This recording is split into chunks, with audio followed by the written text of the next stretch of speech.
سيدنا محمد وعلى آل سيدنا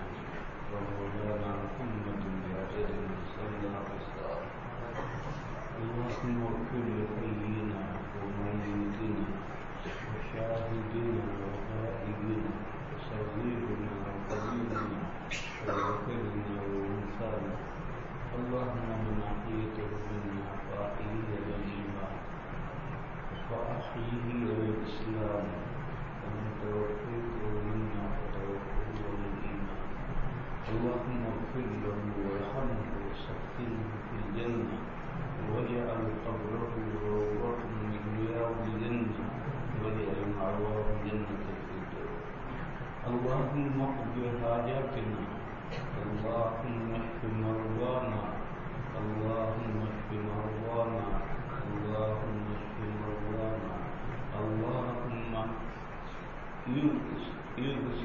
اغسل حوبتنا اللهم اغفر حوبتنا وتب علينا انك انت التواب الرحيم سبحان ربك رب العزة سلام على المرسلين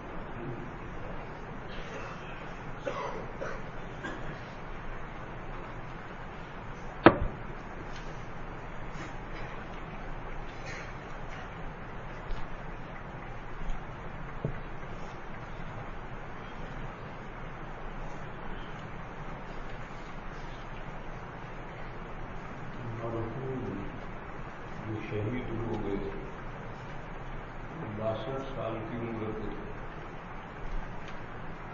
3 بیویاں تھیں اور 28 اولاد امریکہ سے افغانستان جو ٹکر لے رہا ہے تو اس کی یہ وجہ ہے ہندوستان کے مسلمان ہم دو ہمارے دو تم کیا ہندوؤں سے ٹکر لے لو وہ ایک بندہ تھا اس کے 28 اولاد ہم نے ایک لڑکا یہاں پڑھ رہا تھا ہندوستان کے مسلمانوں کو ڈوب مرنا چاہیے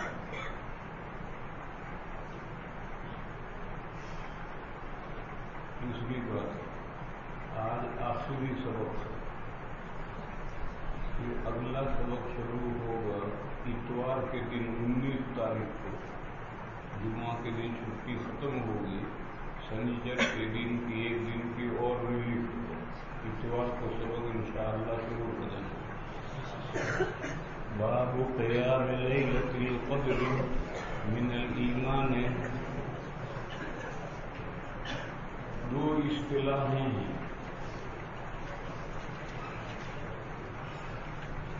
قیام اور احیاء قیام کے معنی کھڑا ہونا احیاء کے معنی زندہ کرنا قیام کے اصطلاحی معنی ہے سونے سے پہلے عبادت کرنا چاہے نفلیں پڑھو چاہے تلاوت کرو چاہے ذکر کرو کوئی بھی عبادت کرو سونے سے پہلے پھر جب نیند آئے سویا اور احیاء کے معنی ہے پوری رات بیدار رہو فجر کی نماز پڑھ کے سو احیاء کا لفظ ایک ضعیف حدیث میں آیا ہے من احیا لیلۃ العید لم یمت قلبہ یوم تموت القلوب جو عید کی رات پوری رات عبادت کرے تو جس دن دل مریں گے اس دن اس کا دل نہیں مرے گا من احیا لیلۃ العید لم یمت قلبہ یوم تموت القلوب یہ روایت ضعیف ہے اس کے علاوہ کوئی دوسری روایت میں مجھے احیاء ان کا لفظ یاد نہیں پڑتا اور قیام کا لفظ متعدد اعلیٰ درجے کی صحیح روایتوں میں آیا وہ روایتیں سب باپ امام بخاری پیش کر رہے ہیں قامہ کے مفہوم میں پوری رات جگنا نہیں جتنی دیر اللہ توفیق دے اتنی دیر اللہ کی عبادت کرو نماز بھی متعین ضروری نہیں ہے تلاوت کرو ذکر کرو نفلیں پڑھو، کچھ بھی عبادت کرو، پھر نیند آ جائے تو سو جاؤ۔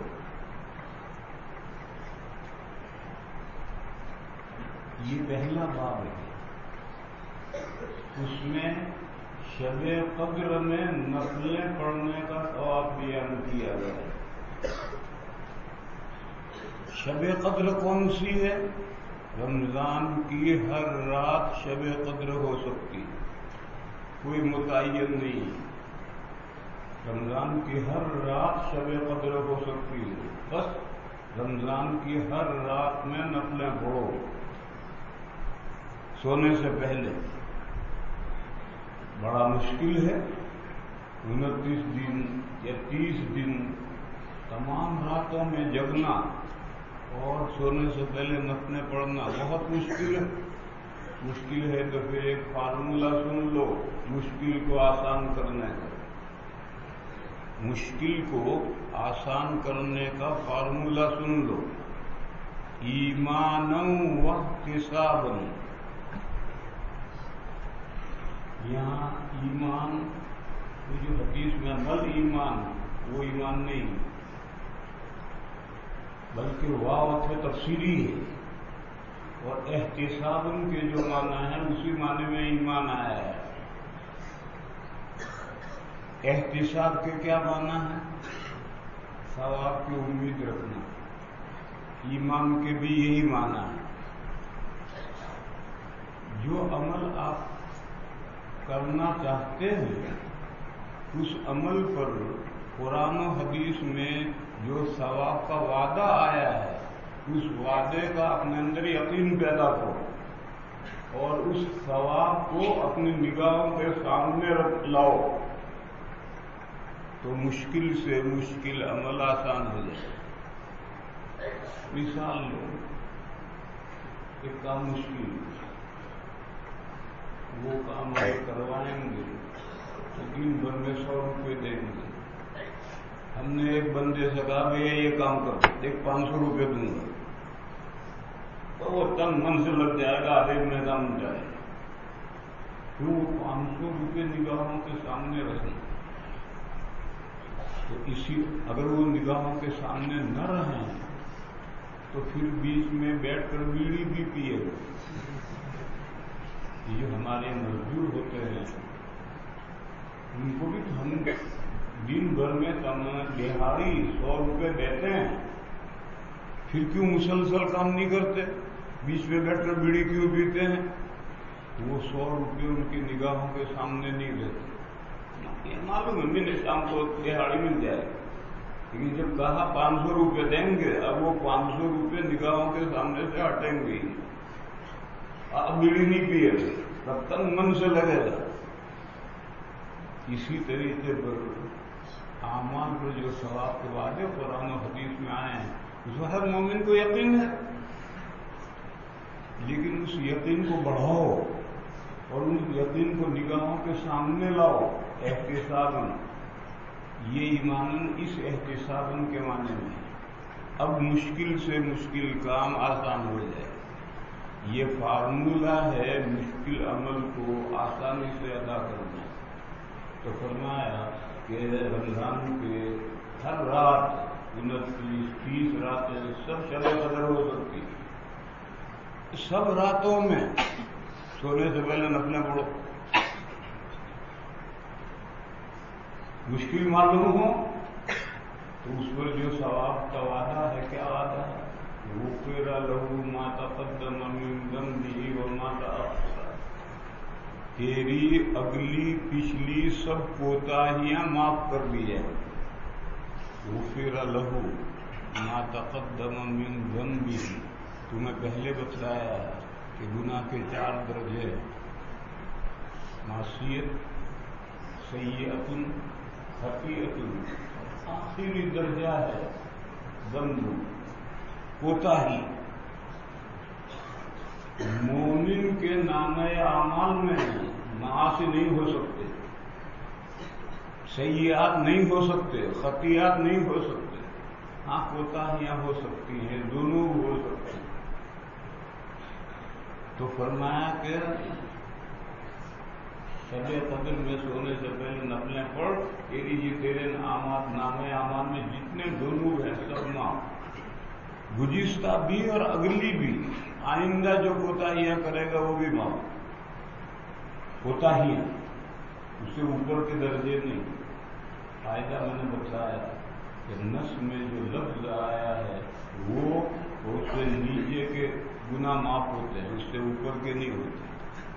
تو نص میں لفظ گمگن آیا ہے جو سب سے نیچے کا درجہ ہے، کوتاہی جس کا ترجمہ ہے تیرے نام اعمال میں جتنی کوتاہیاں ہیں وہ سب معاف ہو جائیں گے، گزشتہ بھی اور آئندہ بھی۔ یہ جو ثواب کا وعدہ ہے، اس وعدے کو نگاہوں کے سامنے لاؤ، ہر رات نفلیں پڑھنا آسان ہو جائے، سونے سے پہلے نفلیں پڑھنا آسان ہو جائے۔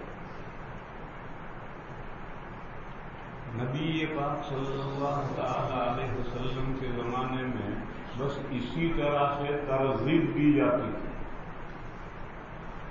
رمضان کی راتوں میں بھی اس کی حدیث الگ ہے، اور شب قدر میں بھی اس کی حدیث الگ ہے، اور شب قدر ہر رات ہو سکتی ہے۔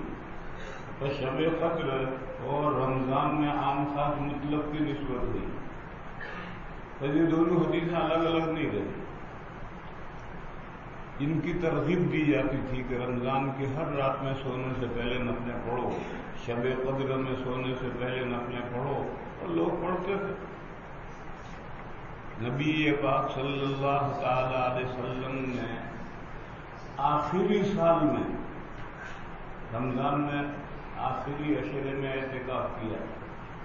مسجد نبوی میں لوگ اپنے اپنے طور پر نفل عشاء کے بعد پڑھ رہے تھے۔ اچانک حضور چٹائیوں کے کمرے میں سے نکلے اور لوگوں سے کہا آؤ میں تمہیں جماعت سے نفلیں پڑھاؤں۔ تو مسجد میں جتنے لوگ تنہا تنہا نفلیں پڑھتے تھے وہ سب مقتدی بن گئے، اور حضور نے ان کو 20 رکعت نفلیں پڑھائی۔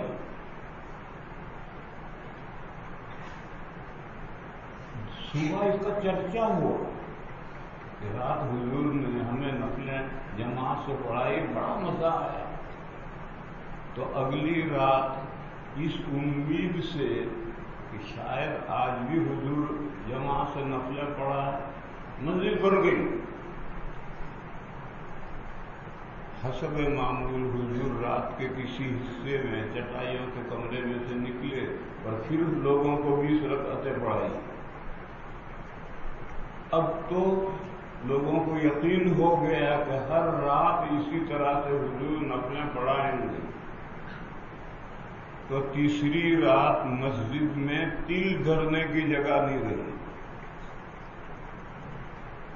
حضور تشریف نہیں لائے وقت پر، لوگ سمجھے کہ شاید آنکھ لگ گئی ہو، تو کسی نے زور سے کھنکھارا، کسی نے چٹائی پر کنکری ماری، کسی نے زور سے اللہ اکبر کہا کہ حضور کی آنکھ لگ گئی ہو تو آنکھ کھل جائے، مگر حضور تو بیدار تھے، حضور تشریف نہیں لائے۔ فجر کے بعد حضور نے فرمایا کہ تمہارا جو ذوق و شوق میں نے دیکھا تو مجھے یہ اندیشہ ہوا کہ یہ نماز تم پر لازم کر دی جائے گی، اور اگر لازم کر دی گئی تو تم اسے نبھا نہیں سکو گے، لہذا حسب معمول اپنے اپنے طور پر رمضان کی راتوں میں سونے سے پہلے نفلیں پڑھو۔ یہ حضور نے 2 راتیں نفلیں پڑھائی یا 3 راتیں پڑھائی، روایات میں اختلاف ہے۔ تیسری رات کی کو نہیں پڑھائی اور صبح یہ فرمایا، یا چوتھی رات میں نہیں پڑھائی اور صبح یہ فرمایا، اس میں روایتیں مختلف ہیں، اس سے کوئی فرق نہیں پڑتا۔ بہرحال 2 راتیں یا 3 راتیں جو حضور نے جماعت سے نفلیں پڑھائی تھی تو وہ 20 رکعتیں پڑھائی تھی، اور اس کی روایت سنن بیہقی میں ہے، اور اس کی سند میں تھوڑا ضعف ہے، لیکن آپ کو معلوم ہے کہ اہل سنہ والجماعہ کے نزدیک ضعیف حدیث صحیح حدیثوں کی کتابوں میں لکھی گئی ہیں، اس لیے کہ جب کسی مسئلے میں صحیح حدیث نہیں ہوتی ہے تو ضعیف حدیث سے استدلال کیا جاتا ہے۔ یہ تو پاگل غیر مقلدین آئے، انہوں نے حدیث کی کتابوں میں سے سب ضعیف حدیثیں نکال کر موضوع حدیثوں کے ساتھ کر دی اور ذہن بنا دیا کہ حدیث ضعیف یعنی موضوع۔ یہ تو ان پاگلوں کا عمل ہے، ان کو چھوڑو، وہ اہل سنہ والجماعت میں ہے ہی نہیں۔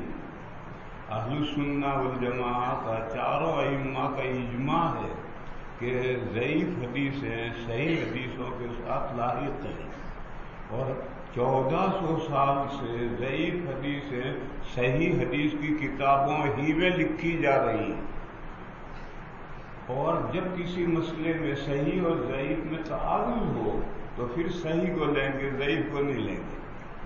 لیکن اگر کسی مسئلے میں ضعیف ہی حدیث ہے تو تمام ائمہ اس ضعیف حدیث کو لیتے ہیں۔ یہاں اس کے مقابل کوئی حدیث صحیح نہیں ہے، اور کوئی کہے کہ حضرت عائشہ کی 11 رکعتوں کی روایت تو اعلیٰ درجے کی صحیح ہے، تو تم نے شرح تہذیب میں بلکہ مرقات ہی میں پڑھا ہے کہ تعارف کے لیے وحدت ثمانیہ شرط ہے، 8 باتوں میں اتحاد ہو تو تعارف ہوتا ہے، ورنہ ان میں سے ایک وحدت موضوع ہے۔ بس اگر کہیں کہ زید مسجد میں ہے اور بکر چوراہے پر ہے تو کوئی تعارف نہیں، کیونکہ ایک قضیہ کا موضوع زید ہے، دوسرے قضیہ کا موضوع بکر ہے۔ بس یہ جو 12 رکعتوں والی روایت ہے وہ تو تہجد کی روایت ہے اور پورے سال کی ہے، اور یہ 20 رکعتوں والی روایت ہے تو رمضان میں جو حضور نے تہجد جماعت سے پڑھایا تھا اس کی روایت ہے، اس کے بالمقابل کوئی صحیح روایت ہے ہی نہیں۔ بس ایسی صورت میں چاروں ائمہ اس ضعیف روایت کو لیتے ہیں، چنانچہ لیا، اور چاروں ائمہ پوری دنیا میں 1400 سال سے متفق ہیں کہ تراویح کی 8 رکعتیں اور تراویح کی 20 رکعتیں وہ اس حدیث کی بنیاد پر، اور صرف اس حدیث کی بنیاد پر نہیں، اس حدیث پر اجماع امت ہو۔ اجماع امت کا دوسرا نام ہے تعامل۔ 1400 سال سے شرقاً غرباً پوری امت 20 رکعت رمضان کی راتوں میں پڑھتی چلی آ رہی ہے۔ بس اس حدیث کا ذوق ختم، اب ذوق نہیں رہا، اجماع سے اور تعامل سے جب وہ روایت مؤید ہو گئی تو اب وہ روایت اعلیٰ درجے کی قوی ہو گئی۔ دوسرا مسئلہ پھر کیا ہوا؟ حضرت ابو بکر کا زمانہ آیا، اس میں بھی اسی طرح چلتا رہا، لوگوں کو ترغیب دی جاتی تھی اور لوگ رمضان کی راتوں میں اپنے اپنے طور پر نفلیں پڑھتے تھے۔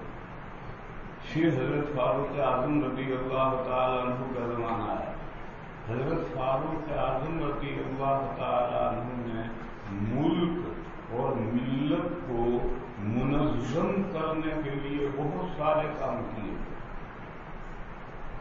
ان میں سے ایک کام حضرت علی کرم اللہ تعالی وجہہ نے مشورہ دیا، اور یہ جو روایت میں بیان کرتا ہوں اس کو دیکھنا ہو تو تفسیر ہے الدر المنثور، 6 جلدوں میں سیوطی رحمۃ اللہ علیہ کی چھپی ہوئی تفسیر ہے، اس میں سورۃ القدر میں کھولو، وہاں یہ روایت ملے گی۔ حضرت علی نے فرمایا کہ یہ حضرت عمر نے جو تراویح کا نظام بنایا ہے یہ میرے مشورے سے بنایا ہے۔ میں نے حضرت عمر سے یہ کہا کہ حدیث ہے کہ شب قدر میں حضرت جبرائیل فرشتوں کے جلوس کے ساتھ زمین پر اترتے ہیں، اور جو بھی نماز پڑھ رہا ہے اس سے مصافحہ کرتے ہیں، دعا کرتے ہیں، اور شب قدر متعین ہے نہیں، ہر رات شب قدر ہو سکتی، بس کیوں نہ ہم کوئی ایسا نظام بنا دیں کہ حضرت جبرائیل جس رات میں اتریں مسلمانوں کو نماز پڑھتا ہوا پائیں. ایسا نظام ہم کیوں نہ بنا دیں؟ حضرت عمر نے کہا واہ بولا یہ تو بہت اچھی بات ہے. تو حضرت عمر نے حضرت تمیم داری کو اور حضرت ابی بن کعب کو حکم دیا کہ میں جب عشاء پڑھا کر گھر چلا جاؤں تو لوگ پیچھے لوگوں کو تم 8 رکعت پڑھو. یہ موطا مالک میں روایت ہے. 8 رکعتیں پڑھو. چنانچہ حضرت عمر جب عشاء پڑھا کے چلے جاتے تھے تو یہ دونوں 8 رکعتیں پڑھاتے تھے اور سحری کے وقت ختم کرتے تھے. لوگ نماز سلام پھیر کر بھاگے بھاگے گھر جاتے تھے سحری کرنے کے لیے. سونے کا کوئی موقع نہیں. اس وقت یہ خیال تھا کہ یہ تہجد کی جو 8 رکعتیں ہیں وہ ہم جماعت سے پڑھوا رہے ہیں اور تہجد کا وقت صبح صادق تک ہے. لہذا سحری کے وقت تک وہ لمبی کرتے تھے. 8 رکعت اتنی لمبی پڑھاتے تھے. جو بڑی عمر کے تھے وہ بغل میں لاٹھی گھسا کر کھڑے رہتے تھے کیونکہ کئی بارے 1 رکعت میں پڑھے گا امام. پھر بہت جلد حضرت کے علم میں یہ بات آئی کہ یہ نماز تہجد سے الگ ہے اور حضور نے جو 2-3 راتیں پڑھائی تھی وہ تہجد نہیں پڑھائی تھی. اس سے الگ نماز پڑھائی تھی اور وہ 20 رکعتیں پڑھائی.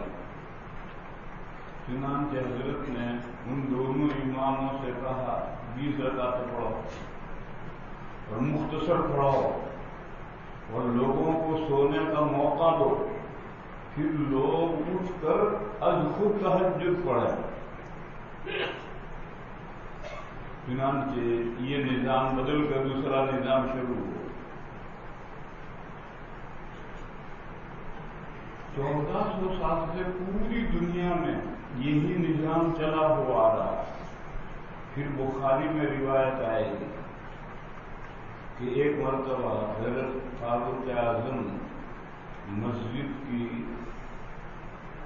کا راؤنڈ لیا. راؤنڈ لینا دارالعقامہ میں محتمیم صاحب گھومتے ہیں. اس کو راؤنڈ لیا. محتمیم صاحب نے آج دارالعقامہ کا راؤنڈ لیا تو دیکھا نماز ہو رہی ہے تو حضرت نے کھڑے ہو کر نظارہ کیا اور 2 باتیں فرمائی.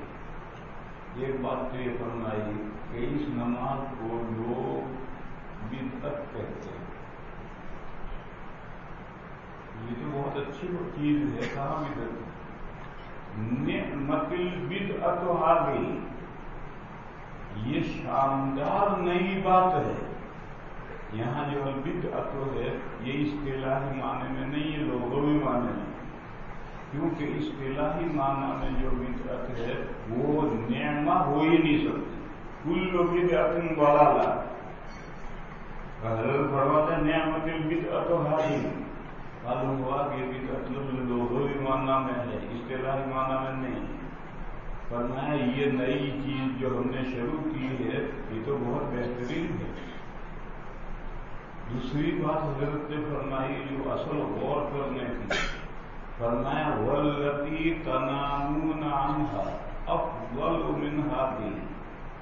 وہ نماز جس سے تم سوتے رہتے ہو وہ نماز اس نماز سے افضل ہے.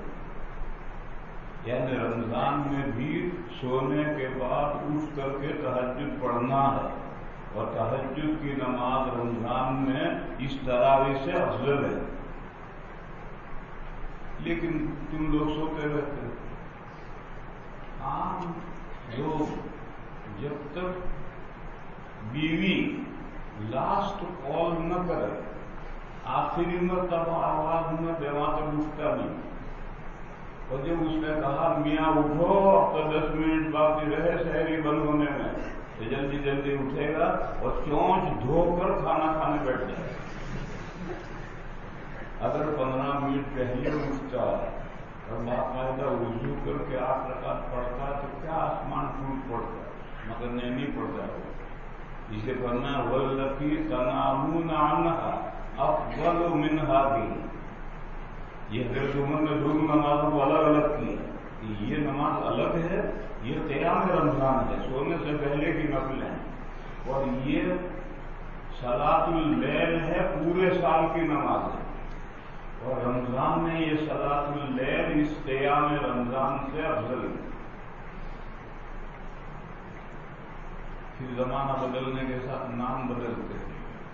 جیسے قرآن میں ہے احسان، محسنین.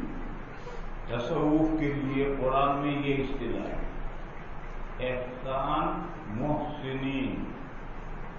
اور حدیثوں میں اصطلاح ہے زہد اور زاہدین. پھر زمانہ جب آگے چنانچہ حدیث کی جتنی کتابیں لکھی گئی ہیں ان میں ابواب الزہد آیا ہے، ابواب الاحسان نے. حضرت شاہ ولی اللہ صاحب علیہ الرحمٰن حجت اللہ بالغہ میں جب تصوف کے ابواب لکھے تو ابواب الاحسان عنوان قائم کیا، کیونکہ تصوف کو بریلویوں نے بدنام کر دیا ہے. تصوف کو بریلویوں نے بدنام کر دیا ہے. چنانچہ نجدی، مودودی، غیر مقلدین، سلفی تصوف پر سخت اعتراضات کرتے ہیں. وہ ٹھیک کرتے ہیں، وہ بریلویوں کا تصوف، وہ بریلویوں کا تصوف ہے جس پر اعتراض کرتے ہیں. دیوبندیوں کا تصوف اس سے بالکل الگ ہے. دیوبندیوں کا تصوف تو قرآن و حدیث کے بالکل مطابق ہے. جس چیز کا قرآن و حدیث سے ثبوت نہیں ہے یا قرآن و حدیث سے اس کی عدم اعتبار یہ ثابت ہے، ہمارے بزرگوں نے تصوف میں سے وہ سب باتیں نکالی. لوگ یہ جو فرقے تصوف پر اعتراضات کرتے وہ صحیح کرتے ہیں، اور وہ تصوف بریلویوں کا تصوف ہے. اس تصوف میں دنیا بھر کی خرافات ہیں. اس میں پیر کو سجدہ بھی کیا جاتا ہے، پیر کا تصور رکھ کر ذکر کیا جاتا ہے، اور پتہ نہیں کیا کیا کیا جاتا ہے. تو وہ جو اب یہ فرقے جو ہیں وہ دیوبندی تصوف اور بریلوی تصوف دونوں کو الگ الگ پہچان بھی نہیں، اس لیے وہ تصوف پر اعتراضات کرتے ہیں اور وہ صحیح کرتے ہیں. وہ سب بریلوی تصوف پر، دیوبندی تصوف اس سے بالکل علیحدہ ہے. دیوبندی تصوف میں قرآن و حدیث کے خلاف کوئی بات ہے ہی نہیں، سب کو نکال دیا ہمارے کام میں.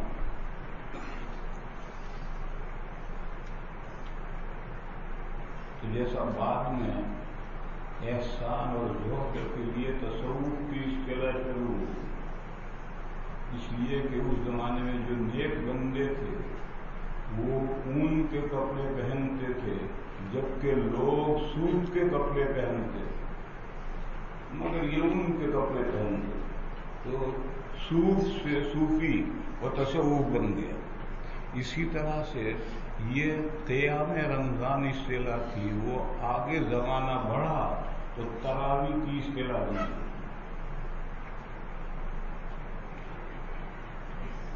تراویح کے کیا معنی تھے؟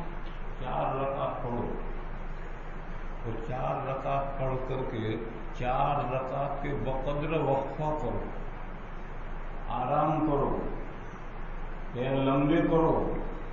تھرمس میں چائے رکھی ہو تو چائے پی لو، بیڑی مت پیجیے. پھر کھڑے ہو، پھر 4 رکعت پڑھو، اور جتنی دیر 4 رکعت پڑھیے اتنی دیر وقفہ کرو. یہ ترویح تم کی یہ معنی تھا. پھر زمانہ آگے بڑھا، آج کل تو 1 منٹ کا وقفہ نہیں کرتے، دھڑا دھڑ 20 رکعتیں مارتے، اور پھر کہتے تھک گئے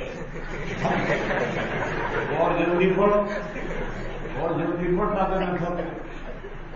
یہ کھٹاکھٹ 20 رکعتیں پڑھنے سے تو تھکتا ہے. اگر اس طرح سے آپ تراویح پڑھیں، ہر 4 رکعت پر 4 رکعت کے بقدر وقفہ کریں رات بھر پڑھ کر بھی نہیں تھکیں گے، مگر صورتحال کیا ہے؟ وہ کسی کا قول ہے یا کسی کی روایت ہے، مجھے تحقیق نہیں، کہ المنافق فی المسجد کالطیر فی القفص، پرندہ پنجرے میں جیسا پریشان ہوتا ہے، منافق مسجد میں اس طرح پریشان ہوتا ہے۔ المنافق فی المسجد کالطیر فی القفص والمؤمن فی المسجد کالسمک فی الماء۔ یہ کسی کا قول ہے یا حدیث ہے، مجھے تحقیق نہیں ہے، تم خود ہی تحقیق کرو۔ آج مسلمان کا یہ حال ہو گیا، سب ہم منافق ہو گئے۔ مسجد میں ہمیں رکتے ہوئے موت آتی ہے، اور تراویح پڑھ کے چوراہے پر جا کر گھنٹہ پر کھڑے کھڑے باتیں کریں، پانی پھٹے۔ اور مسجد میں اگر 5 منٹ زیادہ ہو جائیں، امام صاحب آج 5 منٹ زیادہ ہو گئے، یہ ایمان کی کمزوری ہے ہمیں، ہم مومن نہیں رہے، منافق ہو گئے ہیں۔ تو اب وہ جو تراویح میں جس وجہ سے تراویح کو تراویح کہتے تھے، وہ حقیقت بھی نہیں رہی۔ اب تو صرف 20 رکعتوں کو تراویح کہنے لگے، چاہے بیچ میں وقفے کے بغیر دھڑا دھڑ پڑھتے رہو، تراویح کہنے لگے۔ زمانے کے بدلنے سے یہ نام بدلے۔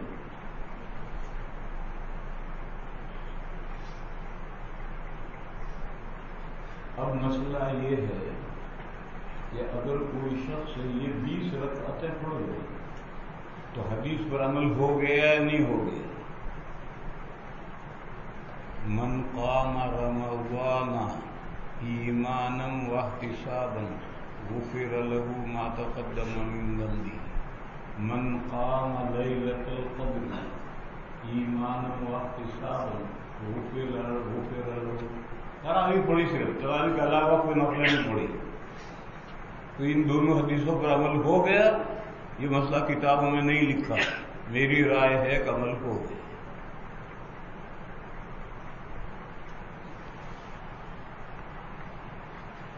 باب قیام لیلۃ القدر من الایمان۔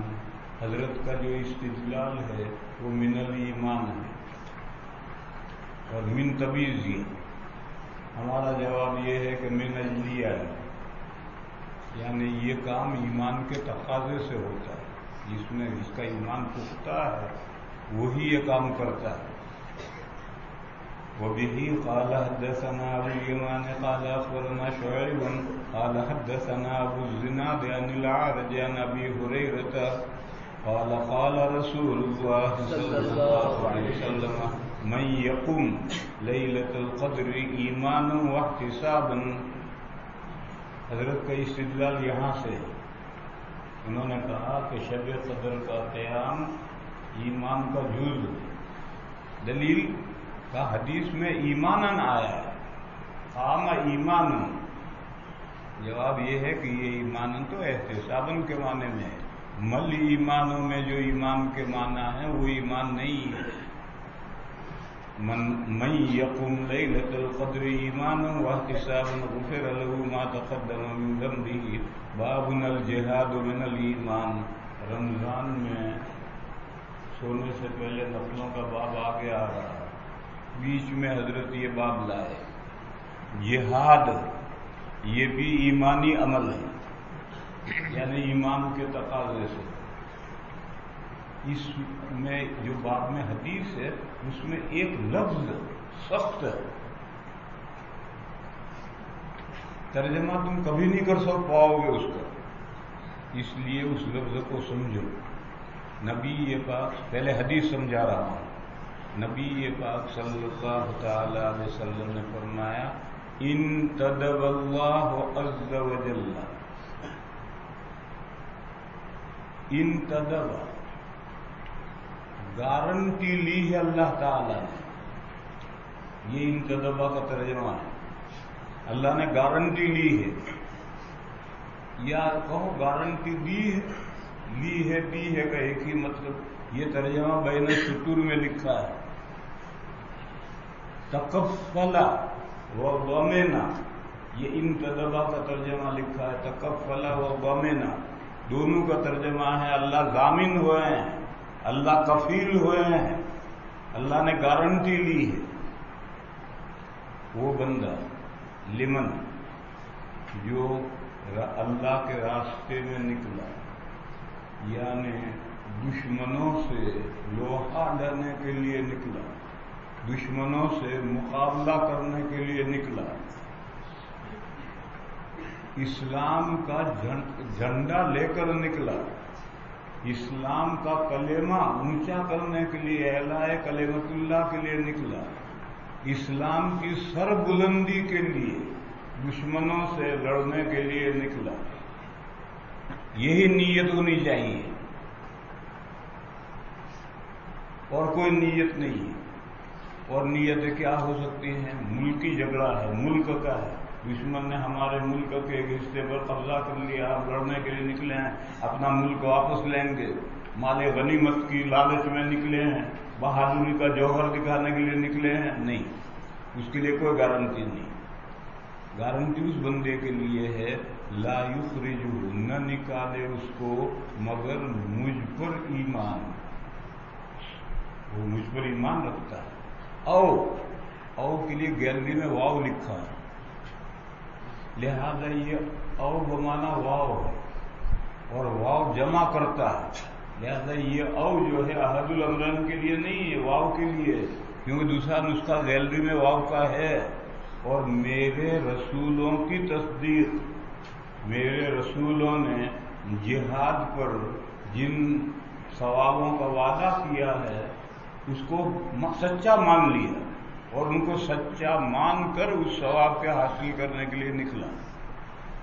ایمان بھی و برسولی و تصدیق برسولی، یہ دونوں ایک چیز ہیں، مجھ پر ایمان اور میرے رسولوں نے جو خبریں دی ہیں ان کو سچا مان کر کے وہ نکلا ہے دشمن سے مقابلہ کرنے کے لیے۔ تو فرمایا میں اسے لوٹاؤں گا، ان ارجعہ، رجع یرجع، کون سا باب ہو کچھ پتہ نہیں چلا تم۔ یہ باب لازم اور متعدی دونوں طرح آیا ہے، سورہ توبہ میں ہے فَإِن رَجَعَكَ اللَّهُ، اگر اللہ تجھے لوٹائیں تو لازم تو تم جانتے ہی ہو، یہ متعدی بھی آتا ہے، یہاں متعدی استعمال ہوا ہے، ان ارجعہ کہ لوٹاؤں میں اس کو،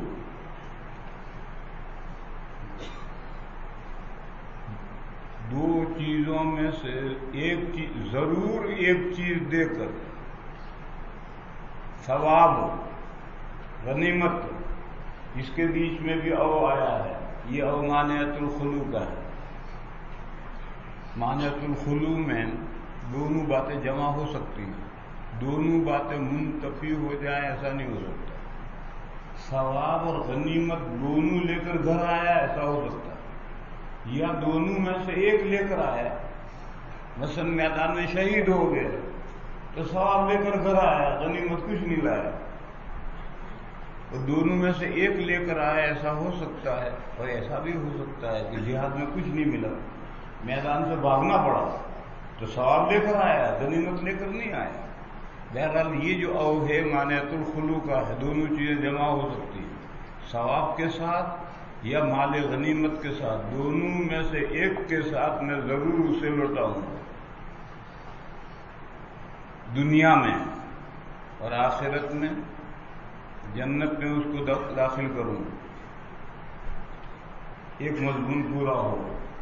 دوسرا مضمون یہ ہے، نبی پاک صلی اللہ تعالی علیہ وسلم نے فرمایا کہ میرا جی چاہتا ہے ہر چھوٹے لشکر میں نکلنے کا، سریۃن چھوٹا لشکر جس میں حضور شامل نہیں، اور بڑا لشکر جس میں حضور شامل ہے اس کو غزوہ کہتے تھے۔ تو حضور نے فرمایا ہر چھوٹے لشکر میں میرا نکلنے کو جی چاہتا ہے، لیکن جب امیر نکلے گا اور امیر بھی حضور ہیں تو ہر مسلمان نکلنا چاہے گا، کوئی پیچھے رہنے کے لیے تیار نہیں ہو، اور ضرورت ہے 50 آدمیوں کی، اور 5000 ساتھ لے جانے کا کوئی مطلب ہی نہیں۔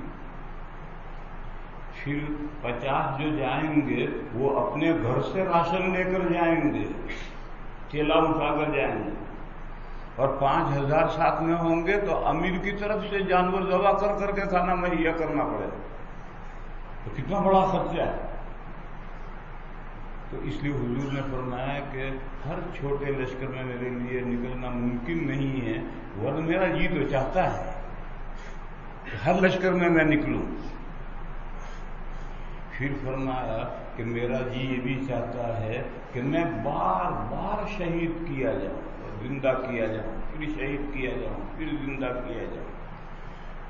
حدیث پوری ہو گئی، اس کی کوئی شرح کرنے کی ضرورت نہیں ہے، بس انتدب اللہ، اس کے معنی یاد رکھنے، تکفل اللہ، ضمن اللہ، اللہ ذمہ دار بن گئے ہیں، اللہ تعالی نے گارنٹی لے لی۔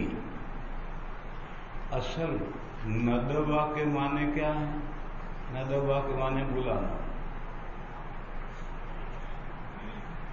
اسی لیے جلسے میں جن لوگوں کو بلاتے ہیں ان کو بلہ دیتے ہیں، مندوب، بلایا ہوا۔ یہ جو جلسوں میں بلہ دیتے ہیں مندوب یعنی بلایا ہوا، تو مجرد کے یہ معنی ہے، ندب بلایا اس کو۔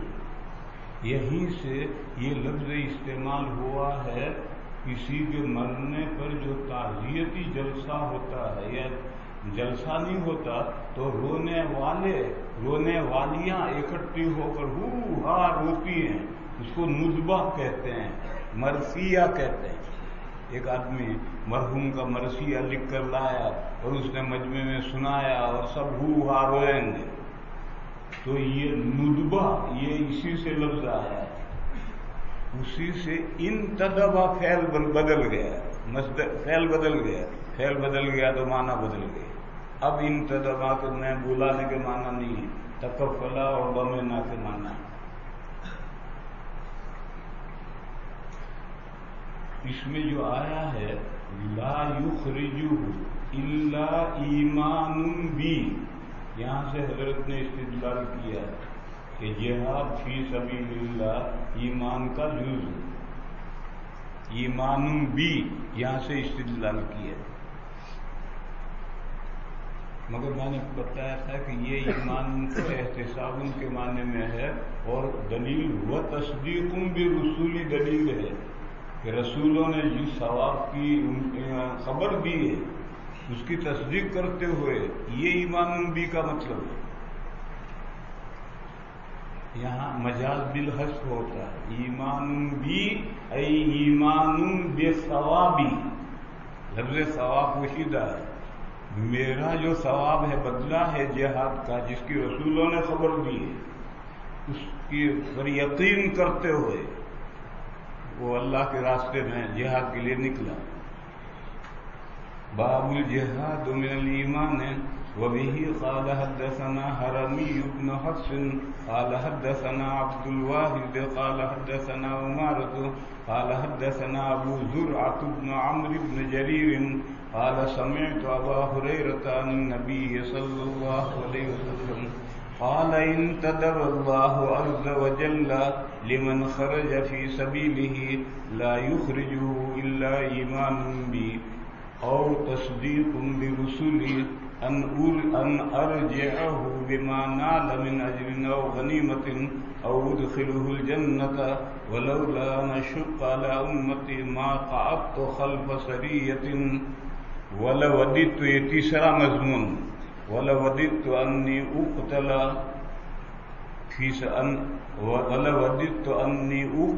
في سبيل الله ثم أحيا ثم أقتل ثم أحيا ثم أقتل۔ باب تطوع قیام رمضان من الایمان، اس کی تقریر اوپر کر دی ہم نے۔ وبه قال حدثنا اسماعيل قال حدثني مالك عن ابن شهاب عن حميد بن عبد الرحمن عن ابي هريره ان رسول الله صلى الله عليه وسلم قال من قام رمضان ایمانا واحتسابا غفر له ما تقدم من ذنبه. تیسرا مضمون روزے رکھنا. یہ بھی آسان کام نہیں، بھاری کام ہے. اس کو بھی آسان بناؤ. فارمولہ ایمان و احتساب، روزہ رکھنا آسان ہو جائے گا. باب صوم رمضان احتساب من الایمان. وبه قال حدثنا ابن سلام قال اخبرني محمد بن فضيل قال حدثنا يحيى بن سعيد عن ابي سلمة عن ابي هريرة قال قال رسول الله صلى الله عليه وسلم من صام رمضان ایمانا واحتسابا غفر له ما تقدم من ذنبه. شہریوں کو اس حدیث کی کوئی اہمیت سمجھ میں نہیں آئے گی. وہ دیہاتی جو کھیتوں میں ہل چلاتے ہیں، وہ مزدور جو بوریاں ڈھوتے ہیں، ان سے پوچھو رمضان میں روزہ کتنا بھاری ہوتا ہے. مگر وہ بھی ایمان و احتساباً کا فارمولہ سامنے رکھیں تو ان کے لیے بھی آسان ہو جائے گا. باب الدین یسر. پہلے ایک قاعدہ بتایا تھا کہ بعض آیتیں اور حدیثیں ایسی ہیں کہ اگر ادھوری پڑھو گے تو مطلب غلط ہو جائے گا، پوری پڑھو گے تبھی مطلب صحیح سمجھ میں آئے گا. اس کی مثالیں آئی لا تقربوا الصلاۃ، اس کی مثال آئی امیرت ان اقاتل، اس کی ایک مثال یہ آ رہی ہے. اگر اس کو بس اتنا ہی پڑھو اور دین و یسر تو غلط فہمی ہوگی.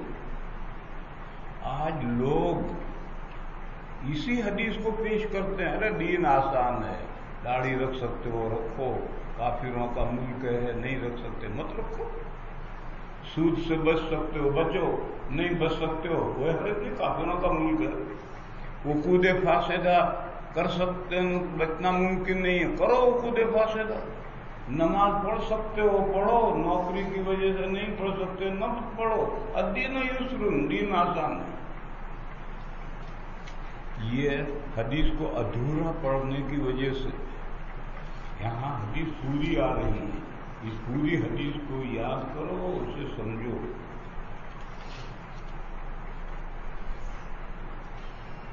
الدین یسر، یاد کرو. الدین یسر ولن یشاد الدین الا غلبہ.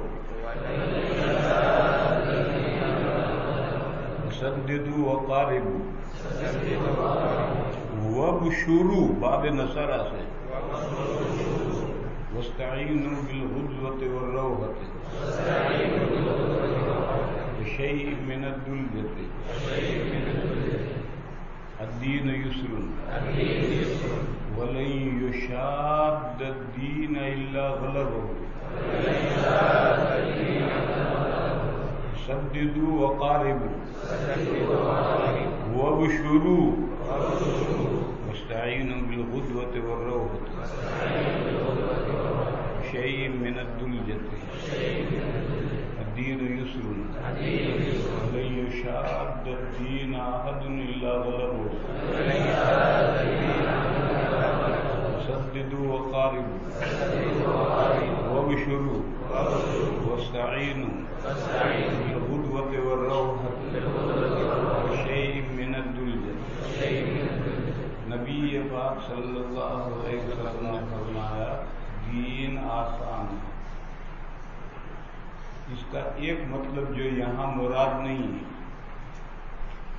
وہ مطلب یہ ہے کہ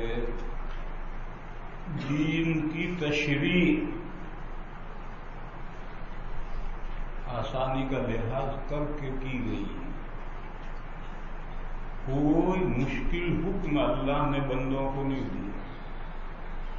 جو بھی احکام دیے ہیں اس میں سہولتوں کا لحاظ کر کے احکام دیے. نماز پڑھو، قیام فرض ہے، رکوع سجدہ کرو، نہیں کر سکتا بیٹھ کر پڑھ گے. بیٹھ بھی نہیں سکتا، لیٹ کر پڑھ دے، رکوع سجدہ نہیں کر سکتا، اشارہ کر دے،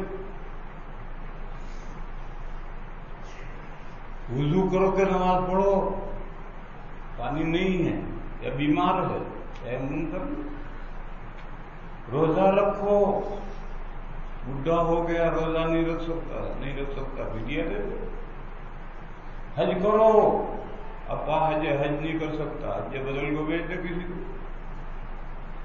وقتی صلاحات ہے، یہی تو بنیادی احکام ہیں۔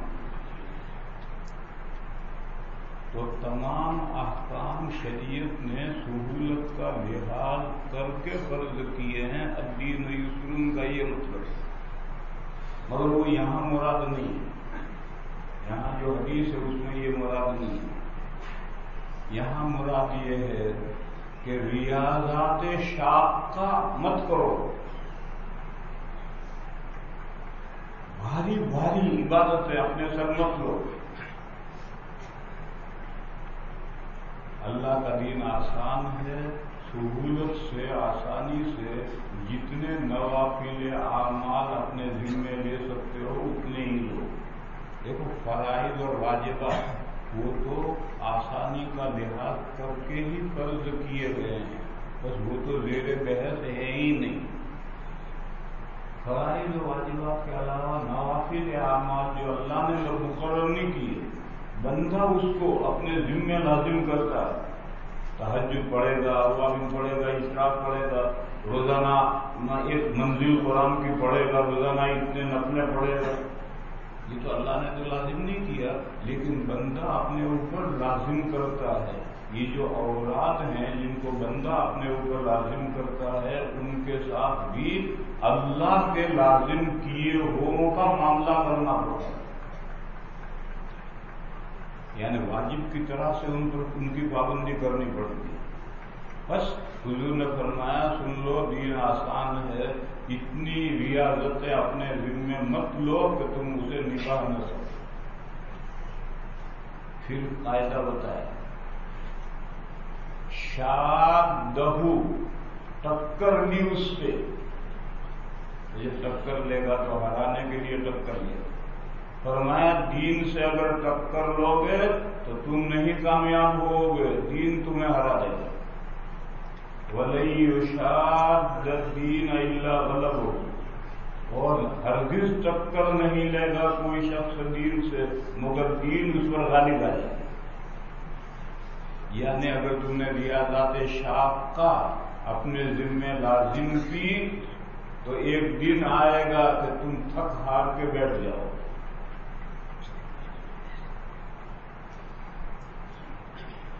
لہذا کرنا سددوا وقاربوا، سیدھے راستے پر چلو، سددوا، سداد سیدھا، بالکل ٹھیک سیدھے راستے پر چلو، اور اگر بالکل ٹھیک سیدھے راستے پر نہ چل سکو، سیدھے راستے سے دائیں بائیں ہٹو تو قریب قریب رہو، قارب وہ دور نہ چلے جاؤ۔ یہ میں مطلب بیان کر رہا ہوں، بعض شارحین کہتے ہیں کہ نہیں سددوا قاربوا ایک ہی چیز ہے، بالکل راہ راست پر چلو، یہی سددوا ہے یہی قاربوا ہے، مگر میں نے فرق کیا ہے کہ اگر بالکل راہ راست پر رہی تو سددوا، اور دائیں بائیں ذرا سا ہٹا تو یہ قاربوا ہے، قریب قریب چلو، سددوا وقاربوا۔ اور فرمایا خوشخبری سن لو، وہ بھی شروع، یہ لوگ جو اعتدال کے ساتھ نوافل اعمال اپنے ذمے لیتے ہیں، وہ یہ سوچتے ہیں کہ دوسرے آگے نکل جائیں گے، ہم پیچھے رہ جائیں گے۔ فرمایا یہ مت سوچو، خوشخبری تم بھی خوشخبری سنو۔ وہ حدیث یاد کرو، صحابہ نے حضور کی عبادت دے کر کم سمجھا تھا، اور یہ کہا تھا حضور کے لیے کیا ضروری ہے، حضور کے تو مقبول لوگ ہیں، ہمارے لیے ضروری ہے۔ ہم اگر زیادہ عبادتیں نہیں کریں گے تو ہمارا بیڑا کیسے پار ہوگا؟ اسی طرح کا تصور لوگ کرتے ہیں، کہ فلاں بندہ روز 3 دن میں قرآن ختم کرتا ہے، میں تو پارا بھی نہیں پڑھتا، میرا کیا ہوگا آخرت میں؟ پر میں ایسا مت سوچ، تم یہ خوشخبری سنو، وہ بھی شروع۔ پھر اس کے بعد میں فرمایا کہ نوافل عمل کچھ تو اپنے ذمے لینے ہیں، تلاوت، اذکار، نوافل یہ تو لینے ہیں اپنے ذمے، لیکن عرب میں جب مسافر سفر کرتے تھے تو 9-10 بجے سفر بند، یہ غدوہ ہے، کیوں؟ اب زمین گرم ہو گئی، سمندر گرم ہو گئی، اب اونٹ کے پیر جلیں گے، اب پڑاؤ ڈال دیں گے۔ پھر عصر کے وقت جب سمندر کی طرف سے ٹھنڈی ہوائیں چلیں گی اور ہر چیز ٹھنڈی ہونے لگے گی تو پھر اب سفر شروع کریں گے۔ یہ روحا ہے شام کا سفر۔ پھر یہ شام کا جو سفر ہے اس میں رات میں بھی ایک وقت تک وہ سفر چلتا رہتا ہے، پھر جب تھک جائیں گے، نیند آئے گی تو پڑاؤ ڈالیں گے۔ یہ شیء من الدلجہ ہے۔ تو حضور نے فرمایا کہ استعینوا، مدد حاصل کرو تم غدوہ سے، روحا سے اور رات کی تھوڑی تاریکی سے، یعنی اپنے نوافل اعمال کے جو تمہارے اوراد ہیں وہ کچھ صبح فجر کے بعد کر لو، کچھ شام کو کر لو، مغرب کے بعد، اور کچھ عشاء کے بعد سونے سے پہلے کر لو، یا سو کر اٹھ کر تہجد کے وقت میں کر لو، وہ اتنا کافی ہے۔ ان 3 اوقات سے مدد حاصل کرو، ان 3 اوقات میں نوافل اعمال کرو، اس سے زیادہ حد سے بے حد نوافل اعمال اپنے سر مت لو، دین سے ٹکر لینے کی کوشش کرو گے دین تمہیں ہرا دے گا، اور سمجھ لو اللہ کا دین آسان ہے۔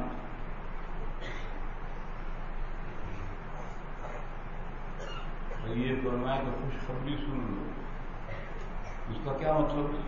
اس کا مطلب یہ ہے کہ اگر بے حد اپنے سر عبادت لوگے، نبھا نہیں سکو گے تو فائدہ کیا ہوگا، اور تھوڑا لوگے تو پابندی سے ساتھ کرو گے تو خطرہ خطرہ دریا چڑھو گے، کنکر کنکر پہاڑ چڑھو گے۔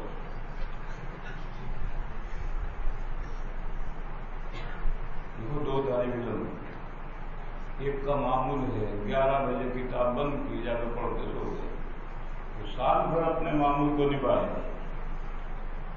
اور ایک کا معمول ہے 3 بجے رات تک پڑھتا ہے، وہ ہفتہ 10 دن سے زیادہ نہیں معمول پر رہ سکے گا، ہفتہ 10 دن کے بعد عشاء کے بعد رہے گا۔ تو ٹھیک ہے، رات کو 3 بجے تک پڑھا ہے، فائدہ کیا ہوگا؟ اور یہ 11 بجے پڑھتا ہے، سال بھر پابندی سے پڑھتا ہے۔ بس اگر حسب استطاعت تم اعمال، نوافل اعمال اپنے سر لو گے تو تھوڑے ہو کر بھی زیادہ ہو جائیں گے، خطرہ خطرہ دریا چڑھو۔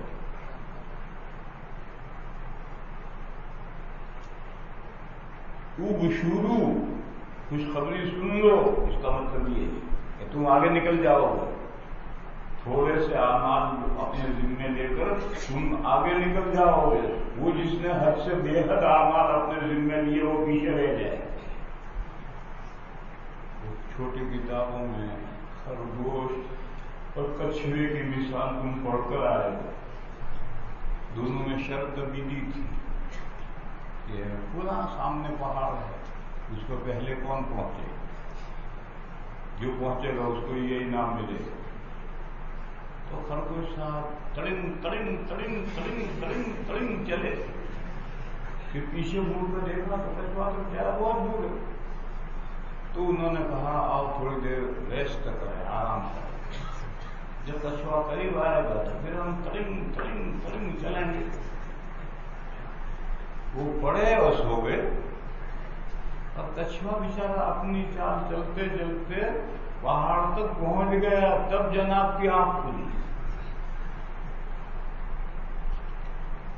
یہ مثال ہے، تھوڑے اعمال تو مداومت ہو، بہت اعمال چند دن کے بعد چھوڑ دے، بس خوشخبری تھوڑے اعمال قابل برداشت، ریاضتوں پر قابل برداشت اعمال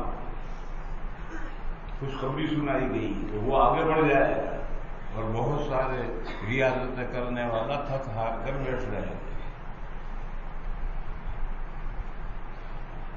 حضرت کو کہنا کیا ہے؟ پیچھے 4 باب گزرے، ان 4 ابواب سے ایک غلط ذہن بن سکتا ہے۔ دیکھو 4 ابواب کیا ہیں؟ جہاں سے آج سبق شروع کیا ہے، قیام لیلۃ القدر، الجہاد، تطوع، قیام رمضان، صوم رمضان۔ ان 4 ابواب کے پڑھنے سے یہ معلوم ہوتا ہے کہ آخرت میں نجات کے لیے یا آخرت میں بڑے درجات حاصل کرنے کے لیے ریاضت شاقہ کرنا ضروری ہے۔ اس کو آسان بنانے کا فارمولہ ہے ایمان و احتساب۔ یہ فارمولہ پیش نظر رکھو اور ریاضت شاقہ کرو، یہ ذہن بنتا ہے۔ حضرت اس کا جواب دینے کے لیے یہ باب لائے ہیں کہ ایسا تم جو سمجھتے ہو وہ غلط ہے۔ یہ جو 4 باب ہیں ان میں بھی آسانی کا لحاظ رکھ کر کے وہ اعمال کرنے ہیں۔ شب قدر میں سونے سے پہلے نفلیں پڑھنی ہیں۔ کب تک؟ جب تک بیدار رہ سکے، جب تک نشاط رہے۔ روزے رکھنے ہیں جب تک نشاط رہے گا۔ کھیتی کرنے آدھا دن کھیتی کر، آدھا دن ہل روک دے، گھر بیٹھ۔ آخر پورے 11 مہینے اور بھی تو ہل چلانے کے لیے ہیں۔ نوکری کرنی ہے، آدھا دن نوکری کر، آدھا دن گھر بیٹھ۔ گولڈن میں میرا ملنے والا ایک بندہ تھا، 19 گھنٹے کا روزہ چل رہا تھا۔ وہ ایک کارخانے میں کام کر رہا تھا۔ اب 19 گھنٹے تک کام کرنا، دوپہر کو اس کو روزہ بھی لگا ہوا، اور اس کے باس نے کچھ اس کو ڈانٹا، وہ کوٹ اٹھا کر چلا آیا، لے تیری نوکری ہے ہوئی۔ مجھ سے آ کر کہنے لگا میں تو کوٹ اٹھا کر چلا آیا اور نوکری چھوڑ کر۔ ان کا بہت اچھا کیا، اللہ اس سے بہتر نوکری دے دینے کے لیے۔ ابھی ہفتہ نہیں گزرا تھا کہ اللہ نے اس سے بہتر نوکری دے دی۔ تو اس لیے اگر کھیتی کر رہا ہے آدھا دن کر، نوکری کر رہا آدھا دن کر۔ جہاد میں جانا ہے، جہاد میں جانے میں کیا پریشانی ہے؟ یہ ساری دنیا ملٹری ہے، یہ سب ملٹری کو ہے، کیا ان کو مشقت ہے؟ غرض وہ جو 4 ابواب گزرے ہیں اس کا مفاد ریاضات شاقہ نہیں ہے۔ ریاضات شاقہ کیا ہے؟ سہارنپور میں ایک سادھو ملا ہمیں، جب میں سہارنپور میں پڑھتا تھا تو ہم تفریح کرنے کے لیے نہر کے کنارے جایا کرتے تھے۔ وہاں ایک مندر ہے، اس میں ایک سادھو تھا۔ معلوم ہوا کہ 50 سال سے وہ بیٹھا ہی نہیں، 50 سال سے کھڑا ہے۔ ہم نے اس سے پوچھا کہ سوتا کیسے؟ تو وہ لے گیا اپنے کمرے میں، رسیاں بتائی، 2 رسیاں لٹک رہی تھی، ایک یہاں باندھ دی، ایک یہاں باندھ دی، کھڑا کھڑا رہا۔ بعض سادھو ایک من لوہا اپنے جسم پر لادے پھرتے ہیں۔ اب پتہ نہیں کیا کیا ریاضتیں کرتے، اسلام میں تو یہ ریاضتیں ہیں ہی نہیں۔ لیکن دوسرے مذاہب والے، عیسائیوں کے یہاں، ہندوؤں کے یہاں یہ جو ریاضتیں ہیں ان کی منع ممانعت ہے کہ مسلمانوں کو ایسے کام، روزانہ یہ قرآن ختم کروں گا، کیوں بھائی کیا ضرورت ہے؟ 3 دن میں ختم کر، 1 ہفتے میں ختم کر، 1 مہینے میں ختم کر۔ روزانہ کرے گا کئی دن نبھائے گا، چند دن کے بعد تھک جائے گا، پھر کچھ بھی نہیں پڑے گا۔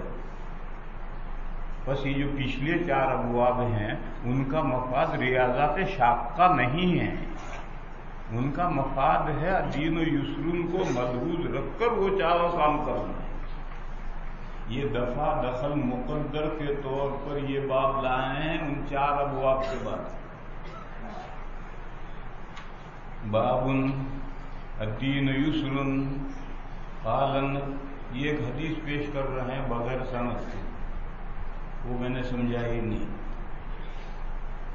احب الدین ہے بہترین دین، اس میں مجاز بالحذف ہے۔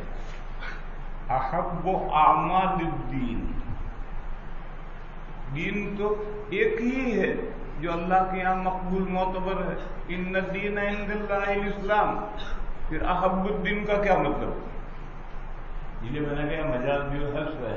احب الدین اے احب اعمال الدین، دین کے اعمال میں سے اللہ کو سب سے زیادہ پسند وہ اعمال ہیں جن میں دو باتیں ہوں، الحنیفیہ السمحہ، یہ دو باتیں جن اعمال میں ہوں وہ اعمال اللہ کو بے حد پسند ہے۔ الحنیفیہ آخر میں تا تو وصفی ہے اور اس سے پہلے یا نسبتی ہے، اس سے پہلے ہے حنیف۔ حنیف فعیل ان کا وزن ہے، مادہ ہے حنفا، حنفا کے معنی مائل ہونا، حنیف فعیل مائل ہونے والا، اس میں فاعل کے معنی ہے۔ الحنیفیہ آخر کی تا تو وصفی، جیسے علامہ پجامہ، ایسے یا وصفی، اور اس سے پہلے کی جو یا ہے وہ نسبتی ہے، جیسے دیوبندی دہلوی، ہٹاؤ اسے، اب پیچھے رہ گیا کیا؟ حنیف، یہ فعیل ان کا وزن ہے، اس کا مادہ ہے حنفا، حنفا کے معنی ہے مائل ہونا، تو حنیف ان کے معنی مائل ہونے والا، مائل ہونے والا، یہ تو لفظی ترجمہ کیا میں نے۔ اصطلاحی معنی کیا ہے؟ ما سوى اللہ سے توجہ ہٹا کر صرف اللہ کی طرف مائل ہو جاؤ، کوئی کسی اور چیز کی طرف التفاتی نہ رہے۔ ایسا بندہ حضرت ابراہیم تھے، اور اسی کے لیے ان کا نام حنیف تھا۔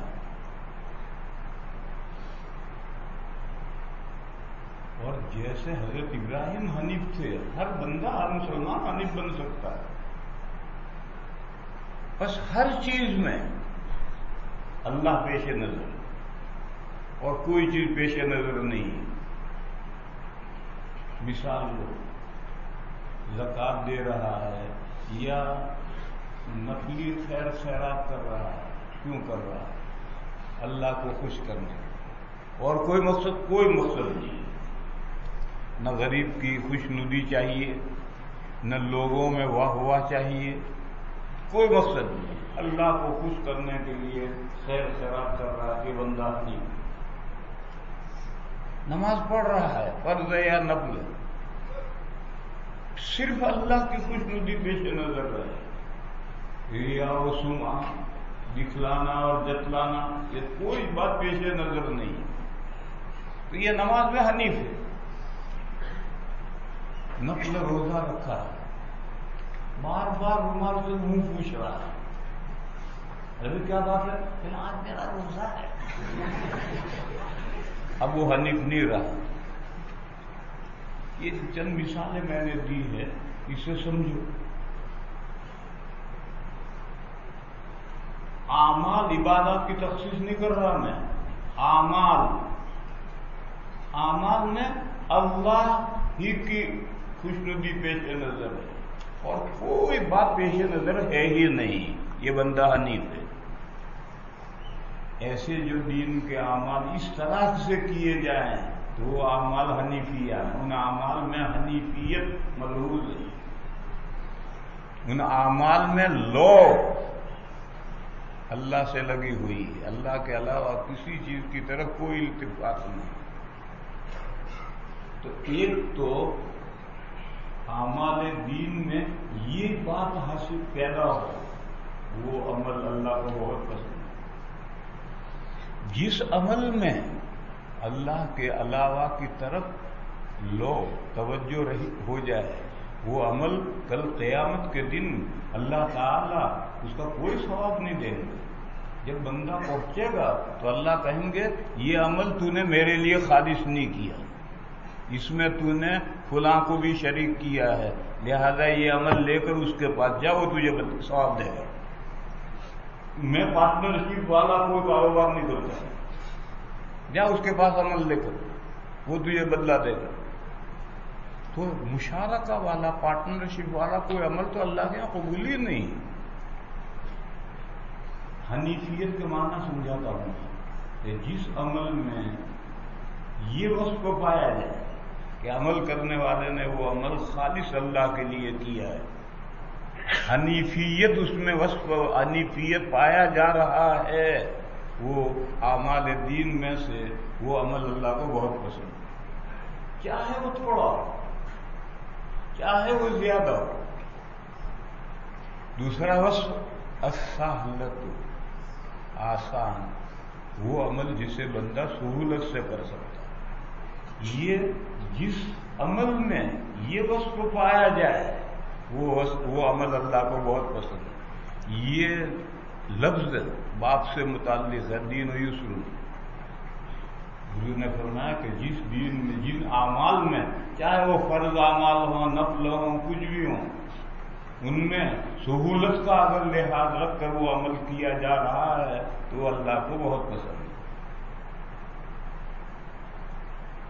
قال النبی صلی اللہ علیہ وسلم احب الدین الی اللہ الحنیفیۃ السمحۃ وبه قال حدثنا عبد الله بن مطهر قال حدثنا عمر بن علي عن معن بن محمد الغفاري عن سعيد بن ابي سعيد المقبوري عن ابي هريره عن النبي صلى الله عليه وسلم قال ان الدين يسر ولن يشاد الدين احد الا غلبه فسددوا وقاربوا وابشروا واستعینوا بالغدوۃ والروحۃ وشیء من الدلجۃ باب الصلاۃ من الایمان۔ ابواب آگے بڑھاتے ہیں۔ نماز ایمانی عمل ہے۔ استدلال دوسرے پارے کے پہلے رکوع میں ایک آیت ہے، وما کان اللہ لیضیع ایمانکم۔ آیت کا شان نزول کیا ہے؟ مدینہ وارد ہونے کے بعد بیت المقدس کو قبلہ بنایا گیا۔ بیت المقدس قبلہ بنا، اس کے بعد کچھ لوگ مسلمان ہوئے، تو انہوں نے نہ مسلمان ہو کر بیت المقدس کی طرف نماز پڑھی، ابھی تحویل قبلہ نہیں ہوئی تھی کہ وہ شہید ہو گئے یا مر گئے، تو ان کے بارے میں پھر تحویل قبلہ ہو گئی، مکہ کو کعبہ کو قبلہ بنایا گیا۔ تو ان بندوں کے بارے میں سوال ہوا کہ یا رسول اللہ، انہوں نے تو ایک نماز بھی اصلی قبلے کی طرف نہیں پڑھی، عارضی قبلے کی طرف پڑھی، ان کا کیا ہوگا؟ اس پر یہ آیت نازل ہوئی، وما کان اللہ لیضیع ایمانکم۔ یہاں ایمانکم بمانے صلاتکم، کہ اللہ تم نے جو نمازیں بیت المقدس کی طرف پڑھی ہیں، اللہ ان نمازوں کو ضائع نہیں کریں گے۔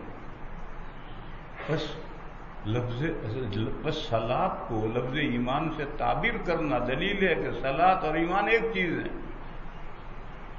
ایک دوسرے کا جز ہے۔ یہ حضرت کا استدلال ہے۔ استدلال بہت واضح ہے۔ جواب یہ ہے کہ یہاں ایمانکم سے صلاتکم مراد نہیں لی گئی، بلکہ ایمان سے ایمان ہی مراد ہے۔ اس کی تفصیل یہ ہے کہ جنت میں جانے کے لیے ایمان ضروری ہے، اعمال ضروری نہیں ہے۔ جنت میں جانے کے لیے ایمان ضروری ہے، ایمان کے بغیر کوئی جنت میں نہیں پہنچے۔ اعمال ضروری نہیں ہے۔ اعمال کا موقع ملے تو اعمال ضروری ہے، موقع نہ ملے تو ضروری نہیں ہے۔ ایک جنگ احد میں ایک کافر اسی میدان میں مسلمان ہو تلوار لے کر میدان میں اترا اور شہید ہو گئے. حضور نے خوشخبری سنائی جنت میں گیا، حالانکہ اس نے ایک بھی نماز نہیں پڑھی، اس کو موقع ہی نہیں ملا. تو اعمال کا موقع ملے تو اعمال ضروری ہے، موقع نہ ملے تو ضروری نہیں ہے. جنت میں جانے کے لیے ایمان ضروری ہے. یہ بندے جنہوں نے اصلی قبلے کی طرف ایک بھی نماز نہیں پڑھی، کیوں نہیں پڑھی؟ وہ موقع ہی نہیں ملا، تحویل سے پہلے مر گئے. بس اصلی قبلے کی طرف نماز پڑھنا جنت میں جانے کے لیے ضروری نہیں ہے.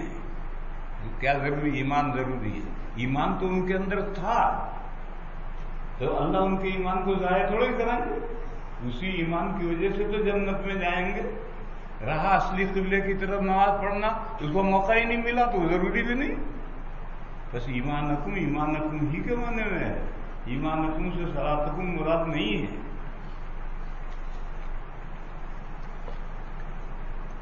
باب الصلاۃ من الایمان وقول اللہ تعالی وما کان اللہ لیضیع ایمانکم.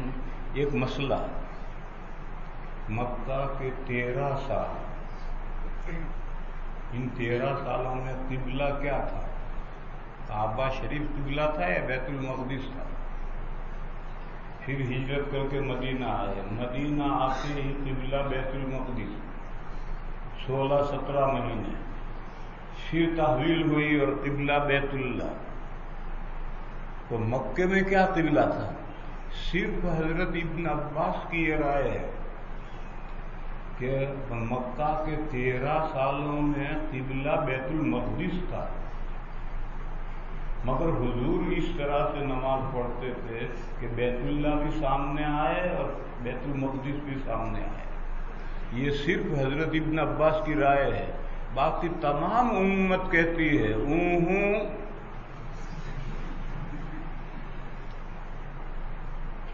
جب ہجرت سے پہلے بیت اللہ قبلہ تھا، پھر تحویل ہوئی، بیت المقدس ہجرت کے بعد قبلہ بنا، پھر تحویل ہوئی، 2 مرتبہ نسخ ہوا تو کیا آسمان ٹوٹ پڑا. ابن عباس نے 2 مرتبہ نسخ سے بچنے کے لیے یہ بات فرمائی، اور یہ عقل کے خلاف ہے. حضور کے اول مخاطب تو عرب ہیں، یہود نہیں ہیں. یہ تو بیت المقدس کو قبلہ جو بنایا گیا تھا، اس کی بہت سی حکمتوں میں سے ایک حکمت یہود کی دلداری بھی تھی. مکہ میں تو یہود تھے ہی نہیں، عرب تھے، اور عرب مخاطب اول ہیں اور قبلہ بیت المقدس ہے، تو بے دکھ کی بات ہے. اس لیے یہ رائے حضرت ابن عباس کی ہے، اور امام بخاری علیہ الرحمٰن نے اس رائے کا فالو کیا ہے، اس رائے کو پیروی کی ہے. مگر باقی ساری امت کہتی ہے کہ نہیں، مکے میں کعبہ، پھر بیت المقدس، پھر کعبہ، 2 مرتبہ نسخ ہوا. اور جب نسخ ہوا تو نسخ ہونے میں کیا پریشانی ہے؟ کئی مرتبہ بھی ہو جائے، کیا فرق پڑتا ہے؟ اب جو آگے عبارت لکھ رہے ہیں وَمَا كَانَ اللَّهُ لِيُضِيعَ إِيمَانَكُمْ یعنی صَلَاتَكُمْ عِنْدَ الْبَيْتِ. تم نے مکے میں رہتے ہوئے بیت اللہ کے پاس جو بیت المقدس کی طرف نمازیں پڑھی ہیں، ان نمازوں کو اللہ ضائع نہیں کرے.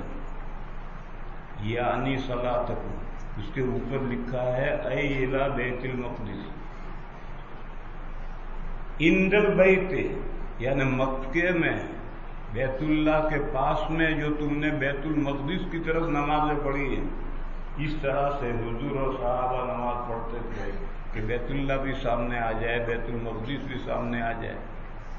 یہ نمازیں تمہاری پڑھی ہوئے ضائع نہیں جائے، اللہ ضائع نہیں کرے. دیکھو یہ ممکن ہی نہیں ہے کہ مکے میں ہر بندہ اس طرح سے نماز پڑھے کہ بیت اللہ بھی سامنے آ جائے، بیت المقدس بھی سامنے آ جائے. یہ ممکن ہی نہیں. یہ خاص جگہ کھڑا ہو اور سامنے بیت المقدس ہو، اور شمال میں سامنے کعبہ ہو اور آگے بیت المقدس ہو، ایسا تو ہو سکتا ہے. لیکن جو کعبہ کی اس طرف کھڑا ہے، جو کعبہ کی اس طرف کھڑا ہے، کعبہ کے اس طرف کھڑا ہے، وہ دونوں کو سامنے کیسے لے گا؟ یہ تو ناممکن بات ہے، بے عقلی کی جیسے بات ہے، مگر حضرت نے اس بات کو لیا ہے، اور ہم استدلال کے لیے اس کے محتاج نہیں ہیں۔ ہم تو صورت یہ فرض کرتے ہیں کہ مدینہ میں آئے، بیت المقدس قبلہ ہو، اس کے بعد ایک آدمی مسلمان ہو، اور ابھی تحویل نہیں ہوئی تھی، اس سے پہلے شہید ہو گیا یا انتقال ہو گیا، اس نے ایک نماز بھی اصلی قبلے کی طرف نہیں پڑھی، اس کے بارے میں سوال ہوا۔ بس اتنا کافی ہے آیت کو سمجھنے کے لیے۔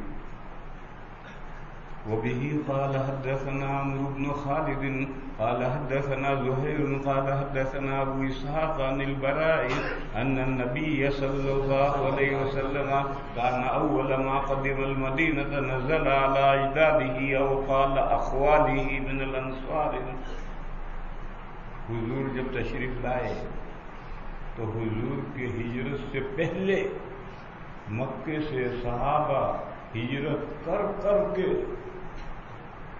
مدینہ پہنچ رہے تھے، لیکن مدینہ میں نہیں، مدینہ سے 6 کلومیٹر پر قبا ایک گاؤں تھا، اس گاؤں کے قریب میں ایک عارضی بستی جھوپڑے بنا کر اس میں رہ رہے تھے مہاجرین۔ کیوں؟ گاؤں والوں کے پاس کہاں گنجائش ہے، تو گاؤں سے لگ کر ایک الگ جگہ میں جو مہاجرین مکے سے ہجرت کر کے آئے تھے وہ اپنے جھونپڑے باندھ کر وہاں رہ رہے تھے۔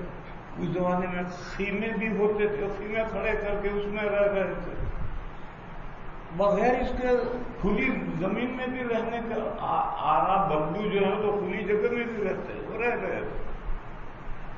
چنانچہ جب حضور ہجرت کر کے آئے، اسی روڈ پر آئے تو قبا میں 2 ہفتے ٹھہر گئے۔ کیوں ٹھہرے ہیں؟ سب مہاجرین یہی ہیں، تمام مہاجرین جتنے آئے ہوئے ہیں سب کا قیام یہی ہے، حضور بھی ٹھہر گئے۔ اسی 15 دن میں قبا کی مسجد سب نے مل کر بنائی، مہاجرین، قبا کے مسلمان، خود حضور، سب مل کر کے مسجد بنائی، مگر یہ آخری منزل نہیں۔ ہجرت مدینہ کے لیے ہوئی، اور مدینہ یہاں سے 6 کلومیٹر آگے۔ ایک 15 دن کے بعد جب یہاں سے آگے بڑھنے کا پروگرام بنا تو حضور نے مدینہ والوں کو کہلوایا مجھے لینے آؤ۔ تو تمام قبیلے مسلح، ظاہر ہے تمام قبیلے مسلمان تو نہیں، ہر قبیلے میں 5-25 مسلمان ہیں۔ یہ جو مسلمان ہیں ہر قبیلے میں وہ سب ہتھیار باندھ کر کے حضور کو لینے آئے۔ کیوں؟ مدینہ میں بڑی تعداد یہود کی ہے، اور یہودی مدینہ پر چھائے ہوئے تھے، ان سے خطرہ تھا، کوئی پلان بنا دیں، کوئی حملہ کر دیں، کچھ بھی کر سکتے ہیں۔ اسی زمانے کی وہ روایت ہے کہ رات میں حضور پیشاب کرنے کے لیے بھی گھر سے باہر نہیں نکلتے تھے، گھر میں کٹورے میں لکڑی کے پیشاب کرتے تھے جو بعد میں پھینک دیا جاتا۔ یہود کا خطرہ تھا۔ اسی زمانے کی وہ روایت ہے کہ حضور صحابہ کے درمیان بیٹھے تھے، اچانک اٹھ کر چل دیے، کافی دیر ہوئی نہیں آئے تو صحابہ بے چین ہو گئے، کہاں گئے؟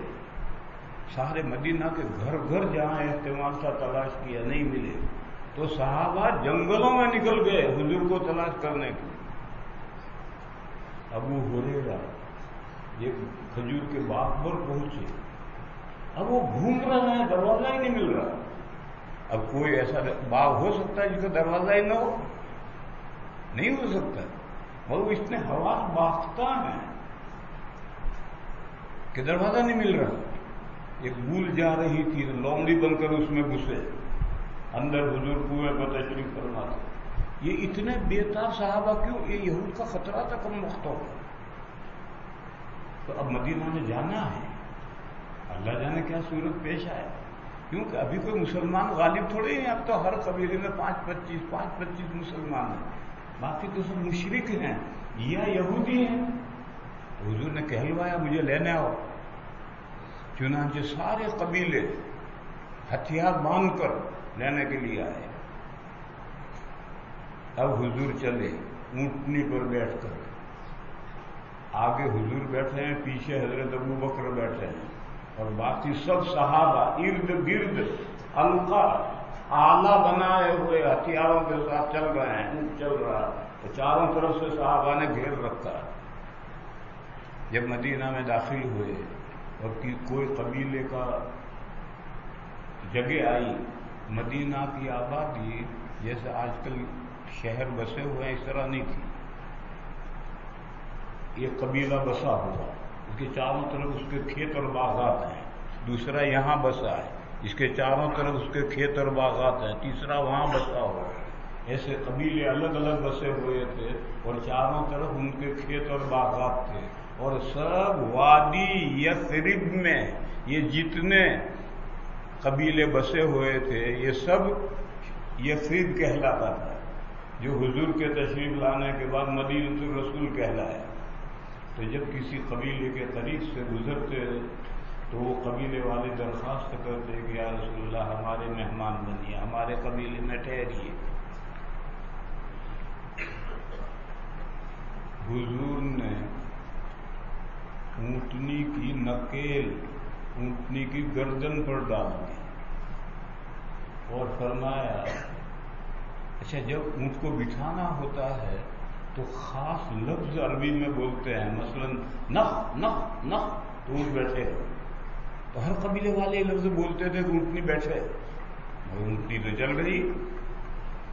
لگام پکڑ کر نکیل پکڑ کر بٹھانا چاہتے تھے. حضور نے فرمایا میری اونٹنی کی لگام مت, نکیل مت پکڑو.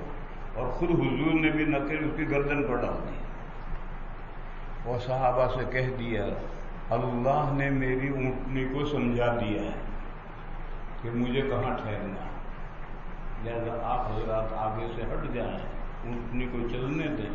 اللہ نے میرے لیے جہاں ٹھہرنا منظور کیا ہے وہ اللہ نے میری اونٹنی کو سمجھا دیا ہے. اب سب مجبور.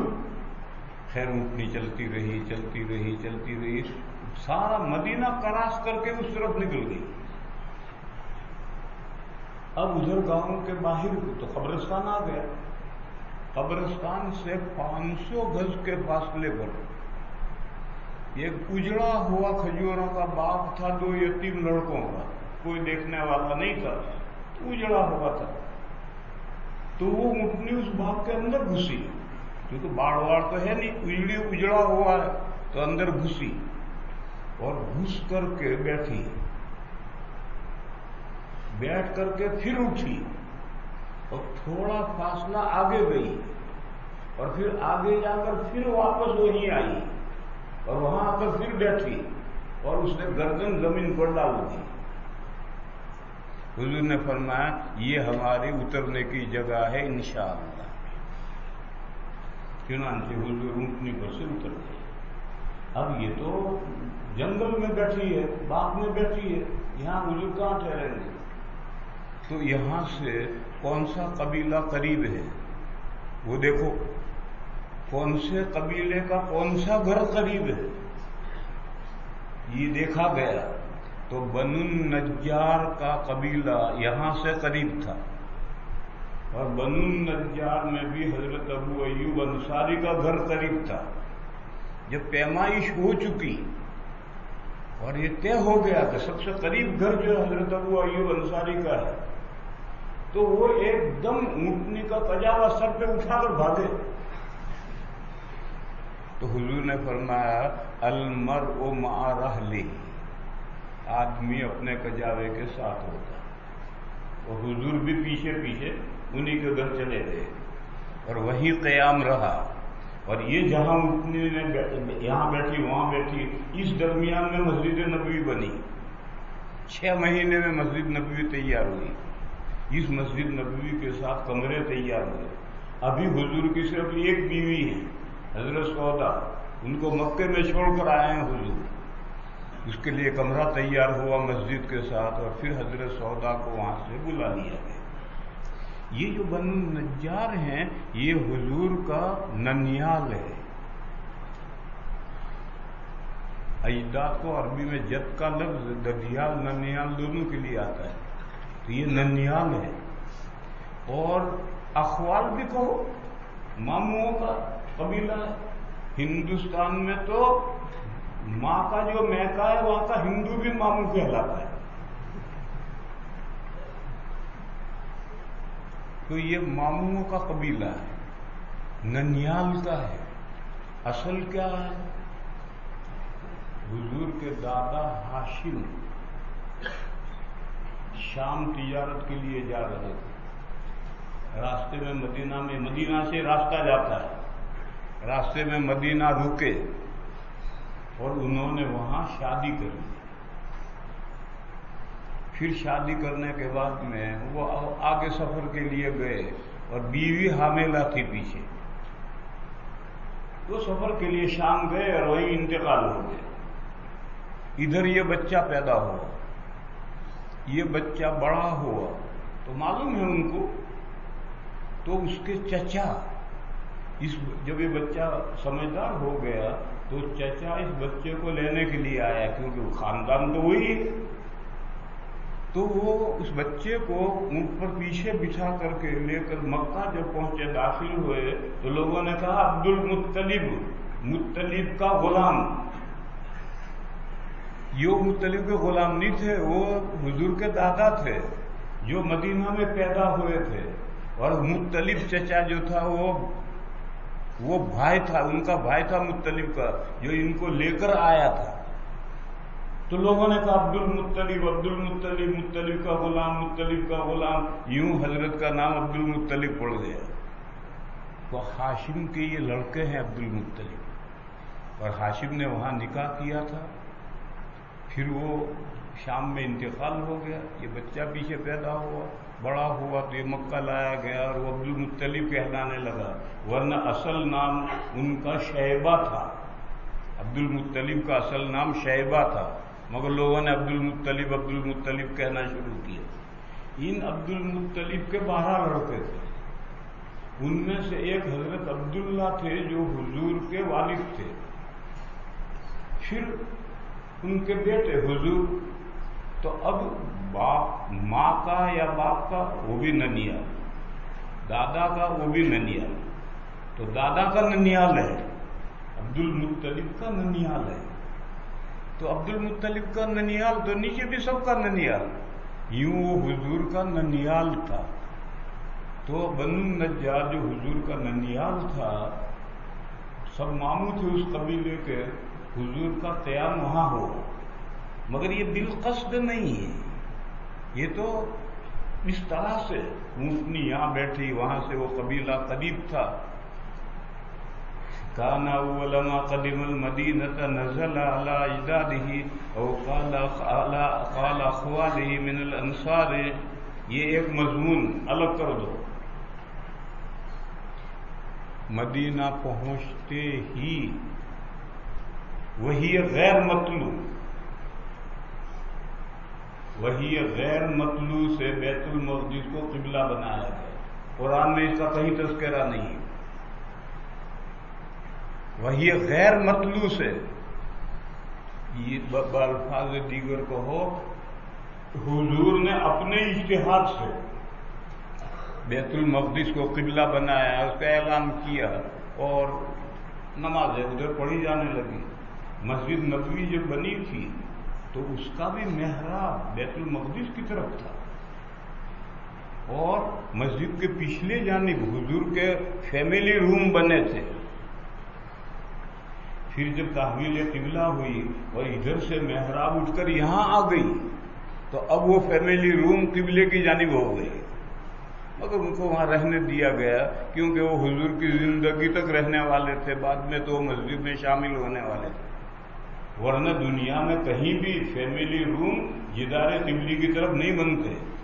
مسجد نبوی میں سارے فیملی روم جدار قبلی کی طرف کیوں بنے تھے؟ وہ جدار قبلی نہیں تھی، محراب ادھر تھی جب مسجد بنی، اور یہ مسجد کے پچھلے حصے میں یہ فیملی روم بنے تھے. یہ جو اصل یاد رکھنے کی بات ہے کہ یہ جو حضور نے حکم دیا ہے یہ وحی غیر مطلوع سے دیا ہے، یا کہو حضور نے اپنے اجتہاد سے دیا ہے، مگر حضور کو یہ بات حضور کے علم میں ہے اور تمام صحابہ کے بھی علم میں ہے کہ یہ بیت المقدس عارضی قبلہ ہے کچھ وقت کے لیے، اس امت کا اصل قبلہ بیت اللہ ہے، لہذا دیر سویر تحویل ہوگی، چنانچہ جو تحویل ہوئی یہ وحی مطلوع سے ہوئی۔ بیت المقدس تو وحی غیر مطلوع سے بنا، لیکن تحویل وحی مطلوع سے ہوئی۔ وَأَنَّهُ صَلَّى قِبَلَ بَيْتِ الْمُقَدَّسِ، اس کو چاہو تو مقدس پڑھو چاہو مقدس پڑھو، دونوں کا ایک ہی مطلب ہے، پاکیزہ۔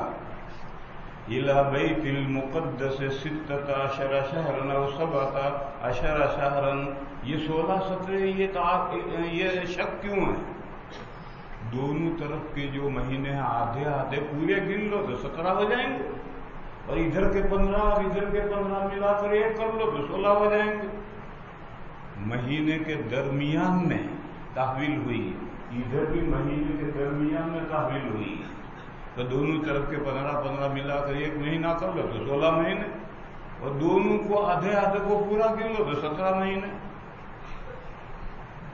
وَكَانَ يُعْجِبُهُ أَن تَكُونَ قِبْلَتُهُ قِبْلَ الْبَيْتِ، يُعْجِبُهُ حضور کو پسند تھا کیونکہ اس امت کا اصل قبلہ یہی ہے۔ وَإِنَّهُ صَلَّى أَوَّلَ صَلَاةٍ صَلَّاهَا صَلَاةَ الْعَصْرِ، یہاں روایتوں میں بہت اختلاف ہے۔ بنو سلیمہ یہ قبیلہ ہے، وہاں حضور ایک جنازے میں گئے تھے اور ظہر کی نماز پڑھا رہے تھے محلے کی مسجد میں، مدینہ منورہ میں مسجد نبوی کے علاوہ کئی مسجدیں اور بھی تھیں۔ پھر عربی میں تو جہاں بھی نماز پڑھو وہ مسجد، حتیٰ کہ سفر میں جہاں حضور کا قیام رہتا تھا وہاں نماز پڑھنے کی جو جگہ تیار ہے یہ مسجد۔ تو بنو سلیمہ محلہ کہیں نہ کہیں نماز کو پڑھتا ہے، وہ جو جہاں نماز پڑھتا تھا وہ ان کی مسجد، وہاں حضور نماز پڑھا رہے تھے۔ یہاں رک کر کے بات سنو، وہ جو کتاب ہے حدیث اور سنت کا فرق، اس میں میری ایک عبارت نقل کی ہے اس کے مصنف نے کہ میرے علم میں کوئی ایسی روایت نہیں ہے کہ جو مسجد شرعی باقاعدہ مسجدیں ہیں ان میں حضور اور صحابہ چپلوں کے ساتھ نماز پڑھتے تھے، ایسی کوئی روایت نہیں ہے۔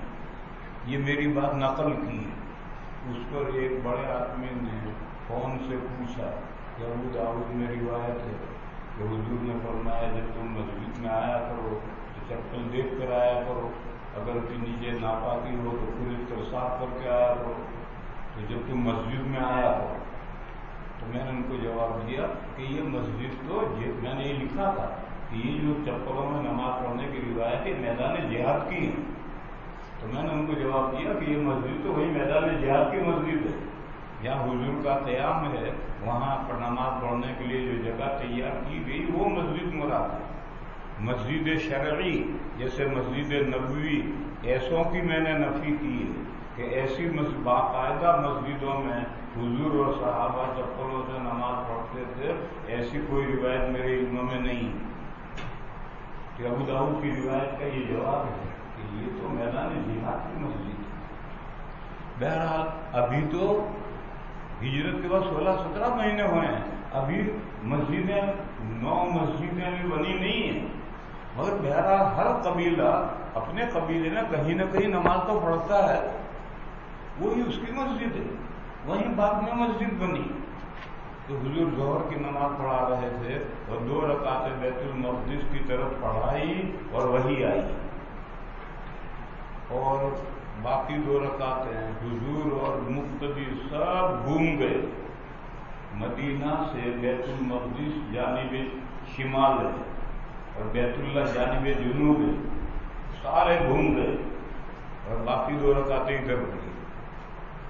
پھر ظہر کے بعد حضور گھر واپس تشریف لائے تو عصر کی نماز سب سے پہلے مسجد نبوی میں بیت اللہ کی طرف پڑھی گئی، آدھی ادھر آدھی ادھر نہیں، عصر کی نماز پوری بیت اللہ کی طرف پڑھی گئی۔ مسجد القبلتین وہ بنو سلمہ والی مسجد ہے جہاں 2 رکعتیں ادھر اور 2 رکعتیں ادھر، اور وہ مسجد ابھی ہے، مشخص ہے، مگر بار بار بنتی رہی، ٹوٹتی رہی، بنتی رہی، اور دونوں طرف ادھر بھی محراب بنا رکھی، ادھر بھی محراب بنا رکھی علامت کے طور پر۔ خیر پہلی نماز عصر کی حضور نے مسجد نبوی میں بیت اللہ کی طرف پڑھی۔ یہاں سے عصر کی نماز پڑھ کر ایک بندہ چلا بنو حارثہ کے محلے میں، عصر کی نماز ہو رہی ہے بیت المقدس کی طرف، اس نے زور سے اعلان کیا میں حضور کے پیچھے نماز پڑھ کر آ رہا ہوں، قبلہ بدل گیا ہے، بیت اللہ قبلہ ہو گیا۔ تو وہاں بھی لوگوں نے 2 رکعتیں ادھر پڑھ رکھی تھی، پھر سارے گھوم گئے اور 2 رکعتیں ادھر پڑھ، مگر یہ مسجد قبلتین نہیں کہلاتی، یہ صحابہ کا عمل ہے۔ پھر رات گئی، فجر کی نماز پڑھ کر ایک بندہ چلا قباء میں پہنچا، جا رہا تھا، وہاں لوگ فجر کی نماز بیت المقدس کی طرف پڑھ رہے، اس نے وہاں اعلان کیا کل تحویل قبلہ ہو گئی، تو 1 رکعت ادھر پڑھ چکے تھے، پھر سارے گھوم گئے، دوسری رکعت ادھر پڑھی۔ یہ ہے اصل بات۔ روایات اس سلسلے میں بہت مختلف آتی ہیں، لہذا کوئی مسئلہ اس پر مدار نہیں ہے، لہذا اس میں الجھنے کی کوئی ضرورت نہیں ہے۔ وَأَنَّهُ صَلَّى أَوَّلَ صَلَاةٍ صَلَّاهَا صَلَاةَ الْعَصْرِ وَصَلَّى مَعَهُ قَوْمٌ فَرَجَعَ رَجُلٌ مِّمَّنْ صَلَّى مَعَهُ فَمَرَّ عَلَى أَهْلِ مَسْجِدٍ وَهُمْ راكعون۔ راکعون کے 2 معنی ہو سکتے ہیں، یصلون بھی کر سکتے ہیں، اور راکعون کا معنی رکوع ہی میں تھے۔ فقال اشهد بالله لقد صليت مع رسول الله صلى الله عليه وسلم قبل مكة وداروا كما هم قبل البيت وقامت اليهود۔ جب بیت اللہ، دیکھو میں نے کہا تھا کہ یہودیوں کی دلداری کے لیے، ان کو اسلام سے قریب لانے کے لیے بیت المقدس کو آخری قبلہ بنایا گیا تھا، اور صرف یہی ایک حکمت نہیں اور بہت حکمت ہے، من جملہ حکمتوں میں سے یہ حکمت یہ تھی، مگر یہ مقصد ہاتھ نہیں آیا۔ یہود نے الٹا یہ پروپیگنڈا شروع کیا کہ محمد ہمارے مذہب کے قریب آ رہا ہے، دیکھو ہمارا قبلہ اپنا لیا، آہستہ آہستہ وہ یہودیت کو بھی اپنا لیا، یہ پروپیگنڈا شروع کر دی۔ تو جو ان کی مقصد تھا دینداری قریب لانا، وہ مقصد پورا نہیں ہوا، تو تحویل ہو گئی۔ وَكَانَتِ الْيَهُودُ قَدْ أَعْجَبَهُمْ إِذْ كَانَ يُصَلِّي قِبَلَ بَيْتِ الْمَقْدِسِ۔ جو حضور بیت المقدس کی نماز پڑھتے تھے تو یہودی بڑے خوش، أَعْجَبَهُمْ وَأَهْلُ الْكِتَابِ، دوسرے جو عیسائی تھے وہ بھی بڑے خوش۔ فَلَمَّا وَلَّى وَجْهَهُ قِبَلَ الْبَيْتِ أَنكَرُوا ذَلِكَ، اوپرا سمجھا اس کو، ناراض ہو گئے، کیا کیڑے پڑ گئے بیت المقدس میں، 16-17 مہینے تمہاری نمازیں ہوتی تھی، اب کیوں نہیں ہوتی، یہ مذہبی تعصب ہے، ایسی باتیں شروع کر دی۔ قال زهير حدثنا ابو اسحاق عن البراء في حديثه هذا انه مات على القبلة قبل ان تحول رجال، یہ وہ جگہ آئی باب سے متعلق کہ بیت المقدس کے قبلہ بننے کے بعد وہ مسلمان ہوئے اور تحویل سے پہلے انتقال بھی ہو گئے، بیت اللہ کی طرف ایک نماز بھی نہیں پڑھی۔ قبل ان تحول رجال وقتلوا فلم ندر ما نقول فيهم، ان کی نجات ہوگی یا نہیں ہوگی، یہ تذبذب ہوا۔ فانزل الله تعالى وما كان الله ليضيع ايمانكم۔ 19 تاریخ کو اتوار کے دن سبق شروع کروں گا، اور سب کو زندگی بھر گھر تو رہنا ہے، ایک دو دن پہلے آؤ تو کیا فرق پڑے گا. وقت ضائع نہیں کرنا چاہیے، سبق نہیں چھوڑنا چاہیے. 19 کو آ جاؤ، 19 کو سبق پڑھاؤں گا پہلا انشاءاللہ.